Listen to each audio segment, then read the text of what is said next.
दंगल सज गया। विधानसभा की तैयारी शुरू हो गई। भ्रष्टाचार के आरोपों में घिरे अरविंद केजरीवाल और मनीष सिसोदिया जैसे नेताओं पर सवाल उठाए जा रहे हैं, जिसमें आपका इकबाल डोल रहा है। बीजेपी इसको अवसर के तौर पर भुना रही है। इस बीच पीएम मोदी ने रैली के जरिए विधानसभा का बिगुल भी फूंक दिया। दिल्ली में विधानसभा का इम्तिहान क्या है? 2025 में बीजेपी का प्लान। नए साल शुरू होते ही दिल्ली का दंगल सज गया है। विधानसभा चुनाव को लेकर दलों ने अपनी ताकत झोंक दी है। 11 सालों से दिल्ली की सत्ता पर काबिज आप ने अपने सभी उम्मीदवारों का ऐलान कर दिया है। कांग्रेस ने 47 उम्मीदवारों की लिस्ट जारी कर दी है। बाकी जगहों पर भी नामों को अंतिम रूप दिया जा रहा है। वहीं बीजेपी इस मामले में पीछे नजर आ रही है। भारतीय जनता पार्टी अभी उम्मीदवारों के नामों पर मंथन कर रही है। फरवरी में दिल्ली में विधानसभा चुनाव हो सकता है।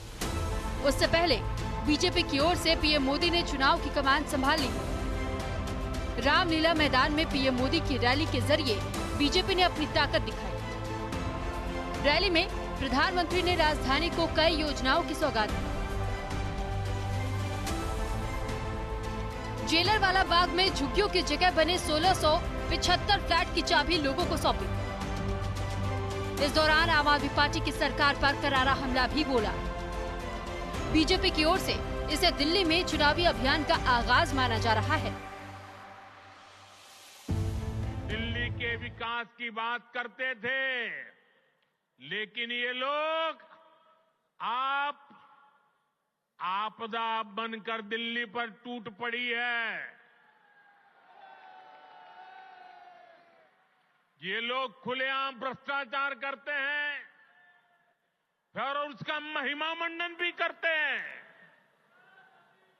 एक तो चोरी, ऊपर से सीना चोरी।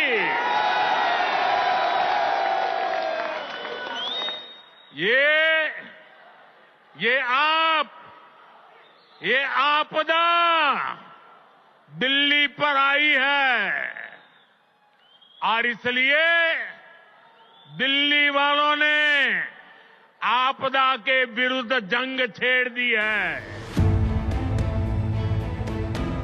बीजेपी 26 सालों से दिल्ली की सत्ता से बाहर है। पहले 15 सालों तक कांग्रेस की सरकार रही।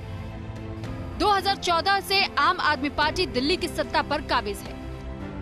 बीजेपी को जहां विधानसभा चुनाव में 30% वोट मिलते रहे हैं, तो वहीं आम आदमी पार्टी 50% से ज्यादा वोट लेकर के सरकार बनाती रही है।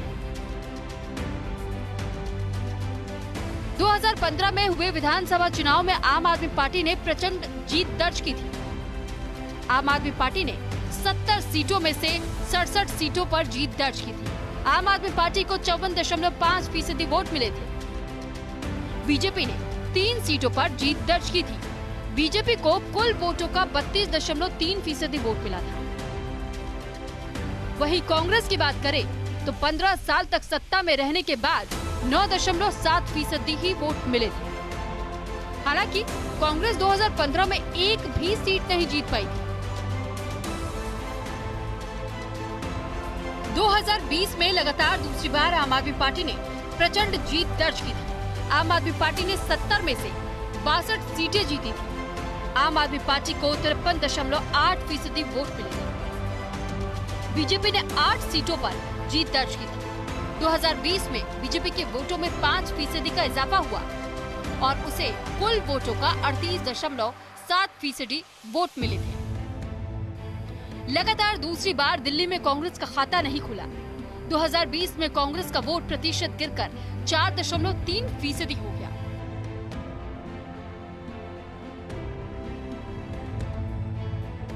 लेकिन इस बार आपका इकबाल डोल रहा है। आप नेताओं पर सवाल उठ रहे हैं। आबकारी नीति गले की फांस बना हुआ है। भ्रष्टाचार के आरोपों में घिरे अरविंद केजरीवाल और मनीष सिसोदिया जैसे नेताओं पर सवाल उठाए जा रहे हैं। यही वजह है कि इस बार बीजेपी इसे अपने लिए अवसर के तौर पर भुना रही है। दूसरी ओर बीजेपी को कांग्रेस का साथ मिल रहा है। इंडिया अलायंस के घटक दल दिल्ली चुनाव में एक दूसरे पर हमलावर है। दिल्ली चुनाव में बीजेपी अपने वोट शेयर को बढ़ाने पर काम कर रही है। इसके तहत जातिगत समीकरण पर काम कर रही है। पार्टी का फोकस झुग्गी झोपड़ी, SC, ST और OBC समुदाय के लोगों पर बीजेपी का फोकस है और इसी काम में संघ का बीजेपी को भरपूर साथ मिल रहा है। और सबसे खास बात तो ये कि JP नड्डा की अगुवाई में संभवतः यह आखिरी चुनाव बीजेपी जीत के साथ अपने अध्यक्ष को विदाई देने की कोशिश में है। दिल्ली चुनाव से आने पहले घुसपैठियों को लेकर सियासत गर्मा गई है। रोहिंग्या मुद्दे पर आरोप प्रत्यारोप का दौर जारी है। आम आदमी पार्टी और बीजेपी एक दूसरे पर हमलावर है। दिल्ली पुलिस बांग्लादेशी घुसपैठियों के खिलाफ अभियान चला रही है। रोहिंग्या और बांग्लादेशियों पर कार्रवाई चल रही है। कितने 11 डिपोर्ट हो गए। 11 डिपोर्ट हो चुके हैं, 1200 के करीब आइडेंटिफाई हो चुके हैं और कई सारे तो अभी अंडरग्राउंड हो गए हैं। उनकी भी जांच चल रही है और जो उन्हें पालने का काम कर रहे थे उनके रहनुमा नाम सबको पता है, मुझे बताने की जरूरत नहीं है। नंबर तुम्हारा भी आएगा। जिस पार्टी का नाम ही भारतीय झूठा पार्टी है, जो पार्टी 2 करोड़ रोजगार देने पे झूठ बोलती है, किसानों के फसल का दाम दोगुना करने पे झूठ बोलती है, 15 अगस्त 2022 तक पक्का मकान देने पे झूठ बोलती है, काला धन ला के सबके खाते में 15 लाख देने पे झूठ बोलती है, जो पार्टी सिर्फ और सिर्फ दिन रात झूठ बोलती है, वो भारतीय जनता पार्टी उस केजरीवाल पे सवाल उठा रही है जिन्होंने बिजली फ्री किया, पानी फ्री किया, शिक्षा फ्री किया, इलाज फ्री किया, माताओं बहनों के लिए बस की यात्रा फ्री की, बुजुर्गों। बीते 2 हफ्तों में दिल्ली पुलिस ने राजधानी के अलग अलग जगहों से दर्जन भर रोहिंग्या लोगों को गिरफ्तार किया है। ऐसे में सवाल ये उठ रहा है कि आखिर ये सब चुनाव के पहले क्यों हो रहा है? और सबसे बड़ा सवाल ये कि आखिर चुनाव में ऐसी कार्रवाई का किसको फायदा मिलेगा?